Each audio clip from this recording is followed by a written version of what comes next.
This is the K-Pop Cast, and today we are diving into CORTIS and their latest performance at Lollapalooza, and also a little bit of controversy about their other shows and other aspects of their group identity. Right, and we'll also share our hit replays from the week from Red Velvet and HYOLYN. But before we dive in, everybody, don't forget to join the K-Pop Cast listener fam on Slack and help chip in for the show's costs. Links to those in the episode description. Special thanks to Benny, founder of Kville Entertainment, for your recent contribution. And now for our hit replays.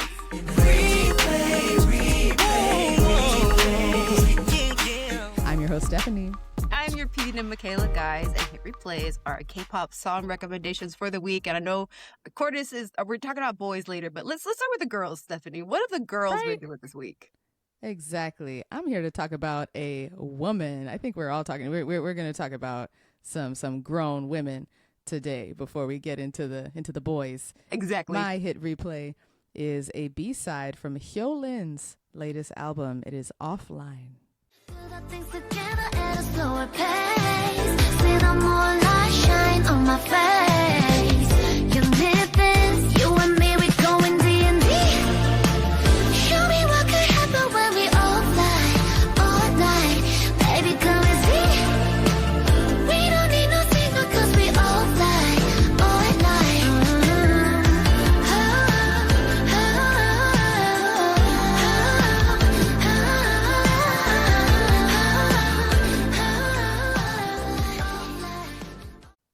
All right, so HYOLYN is a legend in the K-pop industry. She's in her 30s. She debuted in 2010 as part of the girl group Sistar and then subunit Sistar 19, where she emerged as the indisputable queen of summer. I love HYOLYN's voice. I love her star quality on stage. She's an amazing dancer. She really blew the lid off for just sexy, sensual women's dance performances when she released Tali many years ago. And she's been on top. No one's been really doing it like her. Some folks are making comparisons between her and Taeyong as maybe a new up and coming queen of summer. And HYOLYN was asked about it in an interview, and she very graciously said oh, Taeyong is doing great. She reminds me of myself when I was just getting started. And I'm yeah, maybe some polite shade there. Look, you're not quite on my level yet, but you're cute. But anyways. I mean, what else do we expect from the diva herself? Come on. She is a true diva. And we love her for it. HYOLYN recently came back with a Beyonce-inspired, early 2000s inspired, her single, Check. And oh my gosh, so sexy, so hot.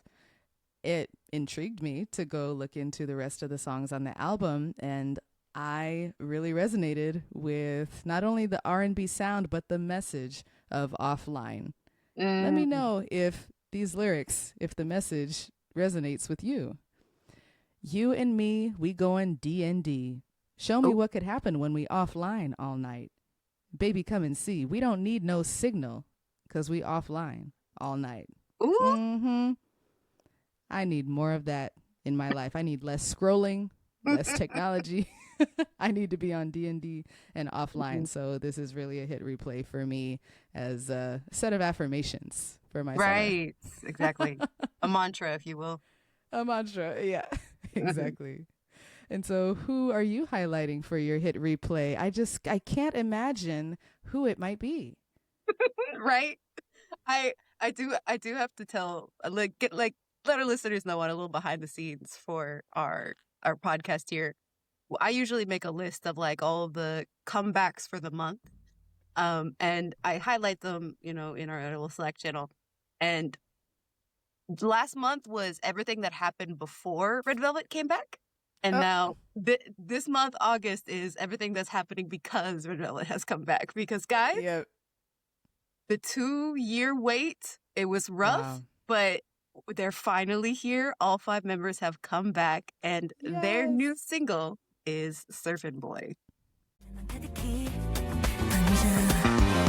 shoo shoo 너 빼곤 다 get out you 아른거려 너의 aura few few 다시 뜨거워져 내 맘 you turn me on I need a surfing boy go with the flow now 멈춰줘 나와 함께여서 사랑으로 가득했던 그 여름날의 우리들 Why you ready surfing boy Oh my god! When I heard this little bossa nova number on the album highlight preview, Stephanie, I got so excited. Oh, Because I bet. really, I mean, talking about summer queens, I think Red Velvet, especially after Red Flavor, kind of like put themselves in a little spot of like they are a group They're up that there. knows how to do a summer release, right? Oh, yeah. So fun. Mm-hmm. So like hearing this like lovely like bossa nova number and then seeing the visuals of them in like a beautiful mermaid concept where they're So like ethereal. yes, just gorgeous in all of in some like monochrome colors, but then also like fun like beachy surfy outfits. It's like it was the best. I was so excited. As a Rebel Love, I'm always happy every time I get to see more from Red Velvet.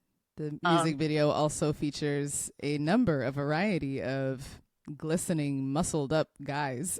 Oh yes, by the pool, by the beach. I do have to like briefly explain a little bit about this. Like Please. my theories for the concept of the music video is the Kens have taken over Surf Island, and it is up to the Red Velvet mermaids to come and take it back from them. So they turn them into frogs, and then they have cocktails with all their girlfriends and have a party. Like that's kind of Okay. my concept. I buy it. I totally buy it. We knew when we saw that teaser that the surfer boy was not going to make it to the end of the music video. Oh, dang. It'd be like that sometimes. Not everybody on the roster can make it to the end of summer. Right. And because that's what I love. It's like not only are they beautiful and glamorous, but they also do something that's like weird and fun every time. Mm-hmm. And that's Exactly. what I love with my third gen girls. Yay. Oh, yes. Yes. I knew you were going to highlight this. Not surprised at all. Yes. And appreciate it. Okay, so let's talk about the boys. I All guess. right. The boys. Yeah. Right. Hey, everybody else is talking about him, and That's true. word on the street is for good reason. They put on quite a show at Lollapalooza, Chicago this year. So if you don't know CORTIS, you probably do. They are big hits, first boy group since TXT. They have been marketed heavily through hip-hop aesthetics, that they are self-produced, creative artists, and they've come out the gate doing a lot of like live performance, showing their personality versus what we know of, the traditional K-pop model, which is they take these idols and they train them like behind closed doors and they put them out like with a very polished and rehearsed, refined concept. CORTIS has been portrayed, and I say like portrayed because caveat, we never know. We never know the real humans, the real personalities, and how much is curated and crafted. CORTIS has been really interesting and really polarizing because they have been marketed and portrayed as like really authentic, that they are artistes, that they are producers and choreographers and writers and rappers who not only create their own work, but like pay respect to Black, to the creators of hip hop, collaborating with Black artists and producers. And they have a song that they just released with Juicy J. And so I say like polarizing because like they're really trying. Like this is the latest and maybe most overt attempt, like ever since BTS in American Hustle Life. Hustle Life. Oh gosh. I think this is like the most overt, direct attempt to counter criticisms of K-pop as being just like appropriative culture vulture. Right. Big Hit tries to get out ahead of that. Like, no, see, they write their own songs. No, Yeah, they're not. see? They're not just idols. They're a young creator crew. Like That's right. I was like, oh, I wanted to say new, that. They're this new thing that we're creating. Right. The space. Right. Uh-huh. Yeah. They're not idols. Mm-hmm. Like, you can see them like filming their own videos and stuff. Mm-hmm. And I think you can tell by my recap here that I have mixed feelings about it. I'm a little skeptical. But you know what? They did put on quite a show in Chicago. Well, so people know, CORTIS wasn't the only K-pop group at Lola this year. There were other They're groups. the only boy group. Yeah, the only boy group. So the ladies, to give it up for the ladies. So Idol, the artist formerly known as G-Idol, was there.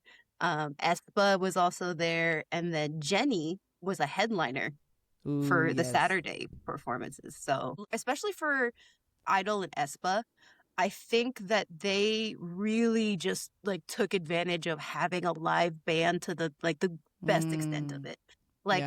I loved hearing their songs with like the guitar riffs and the drums and all these extra added like elements. It made the performances like so much bigger, and all these other songs so much bigger. Like imagine Idol coming out with Super Lady and there's like these like big old like guitar moments in it. And then of course all of their dancing was amazing, vocals, mics were on. Like with them it was great. Man. See, I hear this and I'm like, why can't we get that when we pay for tickets to the tour? Right. Where's the band? Where's the guitar riffs? Where's the like little something extra, little something special? Why do we just get on the tour stop just the bare naked idols on the stage and a backing track? I'm just saying. And before we get into the Lollapalooza performance that CORTIS did, the kind of criticisms that I just levied apparently were in full force for CORTIS's tour kickoff concert in Seoul. Because like we just said, CORTIS is marketed as like performers and creators first and idols second. I think audiences expected a little something extra, than a little something more than the usual in Seoul. But folks complained that the set list had repeating songs multiple times, that their discography was just not enough to fill up like a 1.5 to 2 hour set, that there were no special stages, like anything more than just playing the track and having them perform it. There's no costume changes, set changes. And like as an American fan, I'm like, man, that's what we're used to over here. Right. It's like it's kind of like it's interesting like going and seeing like other like Lollapalooza performances from other artists. The thing is like, okay, that is the standard for like a Western artist. But when it comes to K-pop, like I know CORTIS aren't saying that they're idols, but it's not like they don't have the training and the teams behind them to make these shows like bigger than or at least give more than what they were presenting from that Seoul concert. Yeah. We could totally see what their teams are capable of on these American festival stages, I guess, where they're trying to impress people who are not their fans. They must, and like not putting the fault on the artists at all. Right. We know that these are like budget decisions. Whoever holds the purse strings to hire like more backup dancers and stylists and the band and all of that. We know that it all costs money. And so it doesn't leave a good taste in your mouth as a fan to see that at Lollapalooza they pulled this off, but in their home turf they didn't give that. So I'm seeing a lot of negative reports on that Seoul concert, and in contrast, a lot of positive reports. Folks were impressed by the Coachella show. If you were on the fence about going to CORTIS's show, say maybe you're Canadian and because we're recording this on Monday. Their first show in Toronto is on Tuesday. Yes, they're kicking off their North America leg of their tour. If you were a Canadian fan that was like maybe saw the Soul concert, maybe some of their like award show or other events, and were like on the fence about Cortis, and then you see this, I'm buying that ticket. Like, especially if I live in the city, like I think that this like and because this was also streamed, through Hulu. So they had a lot of eyes on this performance. And if they're trying to sell a concert, trying to sell their first North American tour, this was the best like trailer for that whole thing. That is such a great point. This show functions as promotional marketing material to sell tickets for their tour.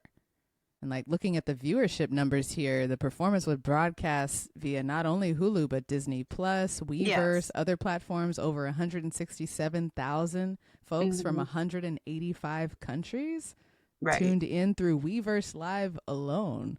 Live. Right. So when we know those numbers are way bigger across like YouTube streams and other platforms like Hulu itself. Right. So I think you're absolutely right that this was a play. This was partly a play to get more ticket sales up for North America. Yeah, because they don't have a Chicago stop on the tour. So like this was basically their Chicago stop, because they not only did they do their Lola set, they also did the night before the Lollapalooza after performance shows that they have across like multiple like club and theater venues around Chicago, and they were at the House of Blues and had another sold out theater performance there. So they really made the most of like this first moment in the US. Right. And so what are some of the specific takeaways, the things that they excelled at on stage? Compared especially to the girls, like all they had on the set, it was like them and a DJ, and I think that DJ was while it was simpler, was a very, very smart decision for the kind of performances that they were giving, because the DJ did his job very well. Like he was a proper like hype man. He was like a two cuts in their performance. Like he was a part of the team when he was there. Yeah. Exactly. And I'm thinking of like I hear DJ John in my head talking about how DJing used to be about like hype and crowd work, crowd interaction. Like you are using your personality and your microphone to like get the party going. And to get people, like, and especially if you're an opener for a band, like you're supposed to hype the people up, right? So that's something that we don't see every day, even in the U.S. now, even currently, or even in clubs anymore. Just DJing in general has gotten away from that. And so it was really refreshing to see that here. I can't really find who the DJ was online. Right. I couldn't either. A black man with gorgeous locks that he was headbanging and like throwing around everywhere. But yeah, hats off to the DJ and whoever made the decision to have him on stage there. Todd in our Slack even mentioned that it seemed like they took note of like how acts maybe at Rolling Loud kind of performed, and like having a DJ who understands the assignment makes those kinds of performances work great on stage. Exactly. Yeah. To follow up on that, Todd says that Cortis was able to flip the perspective from look at me to let's lose our collective shit together. Yes. Because Cortis came right out and they are jumping up and down on the stage. They are yelling. They are putting their whole body, their whole soul into the performance, and you see that they set a tone that the audience, a crowd of 50,000 people, really big crowd, bigger crowd than folks might expect, the crowd was jumping up and down too. And that was different from the Soul concert. and I think that's the thing. I think there is an energy that you're gonna get from a crowd in Soul that you're not gonna get from a crowd in Chicago, or and vice versa. And I think the crowd in Chicago leans itself to the energy of performance that Cortis is trying to do. And they even mentioned this in an interview with like Chosunibbo. They were talking about when we were making the album Green Green. Yep. Like there was an energy that we had in mind for the kind of performances that we wanted to do. And it was so great to finally get to Chicago and see that actually happen in real life. True. Like, so even they're seeing like, maybe when it comes to like a performance in Seoul isn't necessarily going to give what Chicago can give to those kinds of performances. And that's really culture at that point, right? And that's especially a summer festival like Lollapalooza.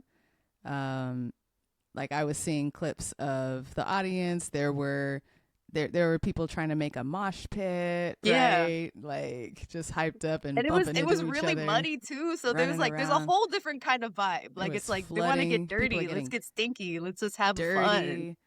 Let's just have fun. Like let's lose our inhibitions. So I totally agree with you that I think specifically this kind of crowd, this kind of venue in Chicago is the perfect fit for what Cortis is trying to go for. Right. I also think it was an advantage that they didn't draw out the set too long. It was 40 minutes. Right. It was supposed to be 50. It was supposed to be 50, and they got it cut because of the flooding, the rain, the heavy rain. Right. I think that kind of worked in their favor. They honestly don't have that many songs. They have like 8 songs, 10 songs. It's like, this is a rookie group. Okay. They came out last year, and understandable. They don't have a ton of music out. So I think having a little contained, concentrated set worked wonders. But I think though, another point that I think that they did really well with this performance, I think maybe what we lost out on was more crowd connection moments, like time away from, because it was Were really they like interesting. Standing and talking? Yeah, I forgot that they were 17. I forgot that these kids have barely been around like almost a year. Like their stage presence, their like ad-libbings, their interaction, like their crowd control was insane. I was very really blown confident. away by that. Yep. Some folks making the comparison to early BTS and how they just so easily connect with fans, like bring that like level 10 energy from jump. Right, like standing up on the DJ booth and like headbanging, like like James and Martin were doing that. It was like yes, more of this, please. More of this from like all idols, please. Like get out of your head. It can't just be Bobby. Like, come on, Bobby, Bobby holding it down. Right. That does kind of bring me to who the special guest was that they brought out on stage. Speaking of hip hop, Juicy J was brought out on stage, and he was jumping too. That was adorable. That was great. For those of you who don't know, Juicy J came out in the like early to mid 2000s. He became famous he had like 2 peaks of his career. He's been going for like 20 years. He was in 3-6 Mafia, kind of in the underground. Hits included Stay Fly and Slob on My Knob. And then he went solo, mainstream. And his biggest single was Bands Make Her Dance. And so for Juicy J to then, just you can already tell by the titles of those songs. Yes. The raunchiness, the ratchetness, the nastiness. For him to then collaborate with these kids, with Cortis, it raised some eyebrows. Like, okay, are you corrupting them? Are you like what lyrics are you adding to their? I don't know, man. But they collaborated on a song together called Motion. Yes. And they debuted it live on stage at Lollapalooza. And I looked at the lyrics. I went through with a fine tooth comb, and I was like, okay, these are very tame. These are very safe lyrics. Juicy did not go out of bounds. The lyrics are really cute, actually. Going red, red like hot Cheetos. Good hit and it hot like pistol. I drive at the faster pace. Can't keep up with this motion. Yeah. I mean, there's a bit of innuendo you could like get with the way that they use motion in some cases, but it's very like you know. Tame. Yeah. Yes. Pretty family friendly. Mm-hmm. What was that line James said? Like, me and my twin locked in like peanuts. It's like, oh my gosh. It's like cute and cringe. It's not like Kids Bop, but it's not. It's better. getting there. It's not that much better. But yeah. Yeah, I really like it. I was a little bit worried when I heard about the Juicy J collab before I listened to it and before I saw them on the stage. But he really fit in well with them. And I feel like their energies were kind of the same. Yeah. You know, it makes a lot of sense. I looked at this interview they did together after their performance where I think this is Martin saying like, I'm a big fan of Juicy since I was a young kid. I was bumping 365 all the time. Listen to all those classics, really put me on to a lot of Southern hip hop. And I'm like, really? I'm laughing at him using the word classics. Because remember, he's almost 17. Slob on my knob, classic. Yeah, right. And then Juicy replies, you know, these guys are super talented. They sing, they dance, they rap. Right. It's an honor to work with them. I'm blessed. Then I think this part is really important. I'm blessed to still be in this game. I've been in the game for a long time, over 20 years. I'm blessed to be like still going to the studio and cooking up with new artists and creating hits. You know, God is great. And so for those of us who aren't familiar with Juicy J's trajectory, no one would say that this is like the peak of his career. They would acknowledge that you know, he had a peak around 2010, 2012. And then he got involved with substance use. And he had to take a step back, like move away from LA and from the industry, move back home to Memphis and reflect on things.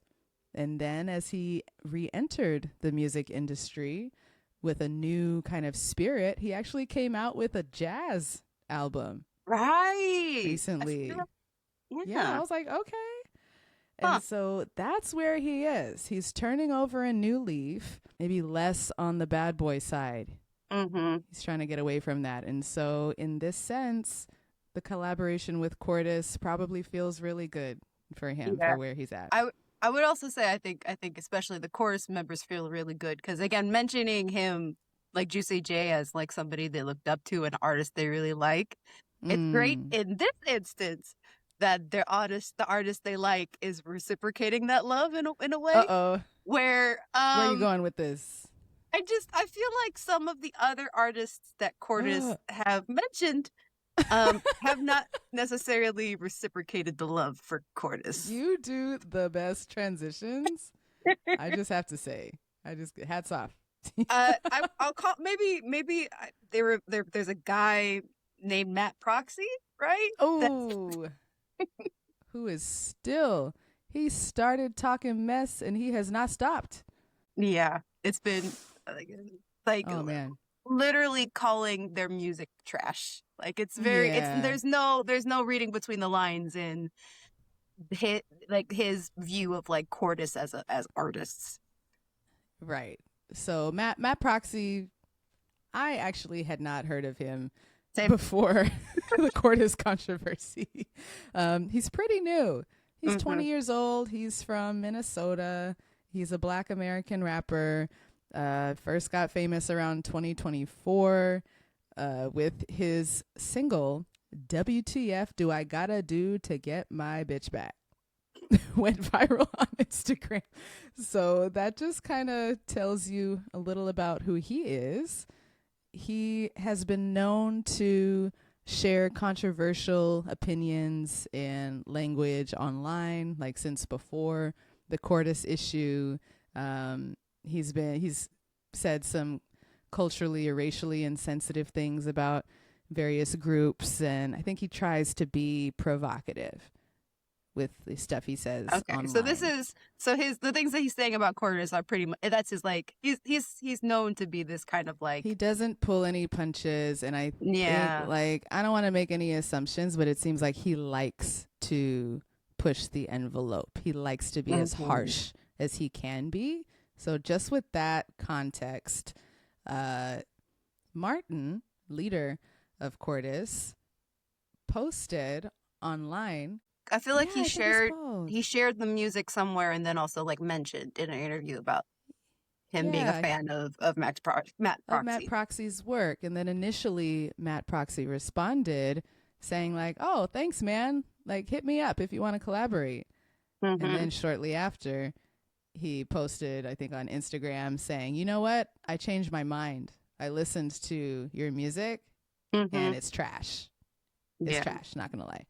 And while we've mentioned, like, maybe Matt Proxy is a kind of guy that is, like, who does, like, this kind of thing for, like, clout chasing, there is something to be said about CORTIS's music and what they're doing, in the sense of, like, how a Black artist who's doing the kind of music that they are doing would see CORTIS as just imitation, nothing authentic, nothing real to what the culture actually is.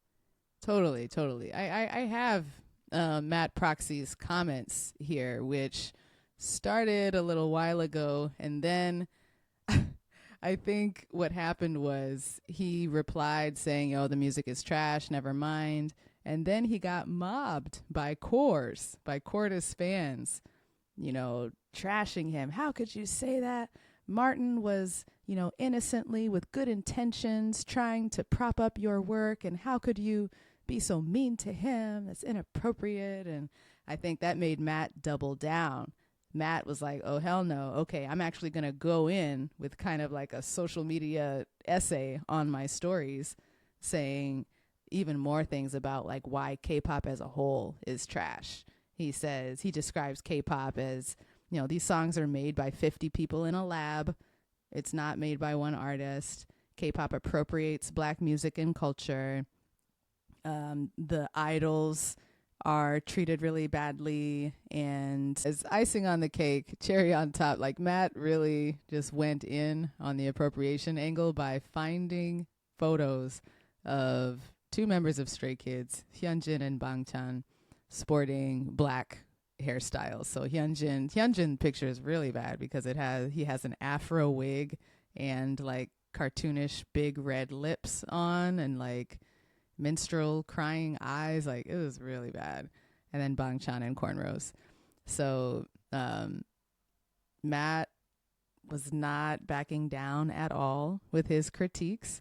And while, you know, some coers or K-pop fans criticize Matt's delivery, or like, hey, you shouldn't go after a rookie group. They're just kids. They admire you. I kind of fall on the side of, I think it's important to take this from an interpersonal interaction to where, yeah, maybe the tone is rude, or like take good intentions into account, like, oh, the boys are innocent. Like, that's an interpersonal angle, when really what we are looking at here is a structural and systemic issue. So, you know, one creator on TikTok, D's Drawin', compared CORTIS to Elvis Presley, which is actually a really apt comparison, in that Elvis, no one could deny he was talented, could sing, could dance. But structurally, the fact that someone like Elvis was, you know, like an industry plant, basically, he was promoted specifically to steal and profit off of Black culture and sell it to white audiences. Black culture without Black people is inherently violent and oppressive. And CORTIS participates in that. HYBE, Big Hit, participate in that structural, systemic erasure and oppression of Black people, Black artists. And so to hone in on just Matt Proxy's tone of his delivery and that he's being mean to some kids, it's really telling if that's your takeaway from the much bigger critique. Right. You're missing the big, big picture, which I think especially maybe a lot of newer K-pop fans, maybe they don't know the history. They don't look at the industry in that scope that we do because they just want to support CORTIS. Right. It's like, sure, support them. They make music that is fun to listen to because Black music is fun to listen to. Right. Just like you got to name that, and they need to be willing to be open to critique. Just to go back to what we were talking about in the beginning, it seems that Big Hit is, with CORTIS especially, trying to get out ahead of or like preempt criticism about appropriation by like from jump showing, proving, demonstrating how CORTIS is creative, how they produce their own music. See, they're not copying anybody. They write their own. See, look at this picture of Martin and a Black person. Look at the artist. It's just so obvious to me that it's like an attempt to preempt or weasel out of valid critique. Right. And I'm sorry, y'all.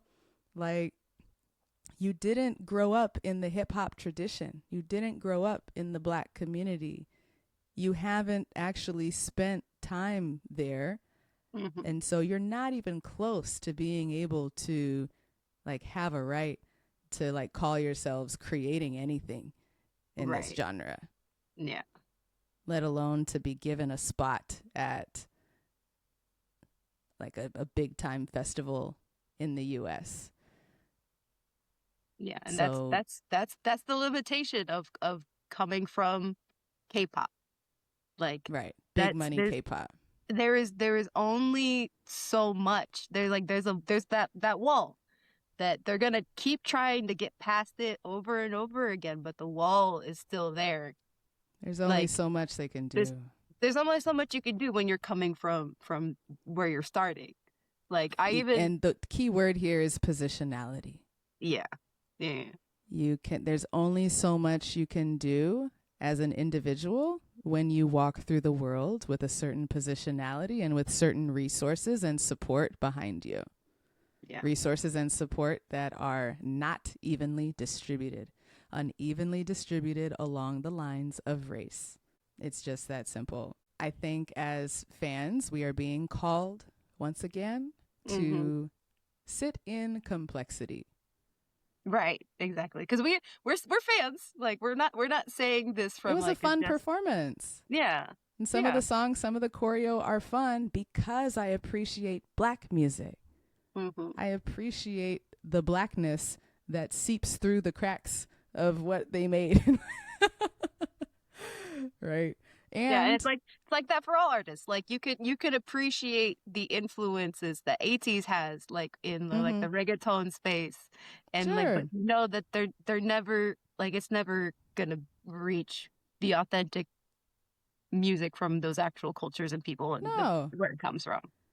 Yeah, exactly. And I hear a critique often of K-pop fans, which is valid for some.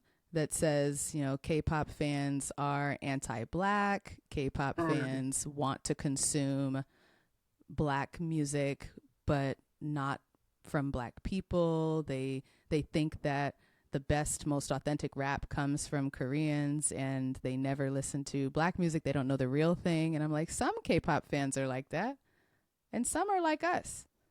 Right. some did grow up on Black music, and we have our eyes open that K-pop will never come close to the originals. And we listen to both. It's like, it's possible. We exist. We can appreciate both for different reasons and levy critiques where needed. Right. That being said, I think I'm going to pull up to Inglewood and see this Cortis performance in the end of the month. You going to pull up? Going back to what they did on that stage, I was like, if they're giving this energy in the U.S., I might have to take out some sick time and take myself to Inglewood. Can't make it. Oh, gosh. Yeah, the stage presence, really impressive, especially for performers so young. Right. For them to be so confident on stage. It's just fun. It's fun to watch. Right? Yeah. And again, finalizing their rookie year. They have just gotten started. They are teenagers. If this is the beginning, maybe they're just getting started. Like I was just looking at, I was trying to look at, how successful are they numbers wise, streaming wise, compared to other acts. And just looking at, for example, the Spotify monthly listeners, CORTIS has 12.8 million, which is in the same league as TXT and approaching even Stray Kids, who have about 15 million. So they're not on the level of like a Blackpink or a BTS, which are at 30 million, 40 million. Yeah. They've had many more years to build up their listener count. But after 1 year, CORTIS is on the level of like 4th gen groups. That's pretty impressive. Right. That trajectory is like accelerated. Like they start with a crowd of 50,000, 100,000 feels like it's just around the corner. Hey, that's right. And so we're going to continue to watch them and see how they navigate these waters. I mean, and just to underscore the appropriation comment and like bring even more nuance to it. Like I was, of course, looking at online discourse, looking on Reddit, on X, on IG, and so many other cores are responding to Mad Proxy or appropriation arguments saying like, well, do you have the same smoke for white artists who appropriate, or is it just Asian? Are you being xenophobic?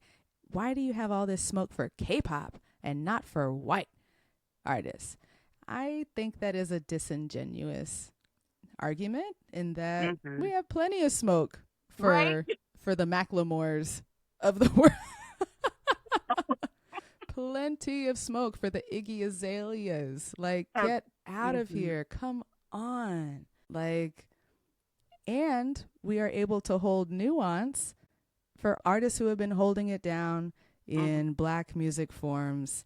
Like, Paul Wall, the rapper, did a recent interview, and he was like, and I was just looking in the comments, he's a white American rapper, and he was just like being showered with praise and love in the comments by Black fans.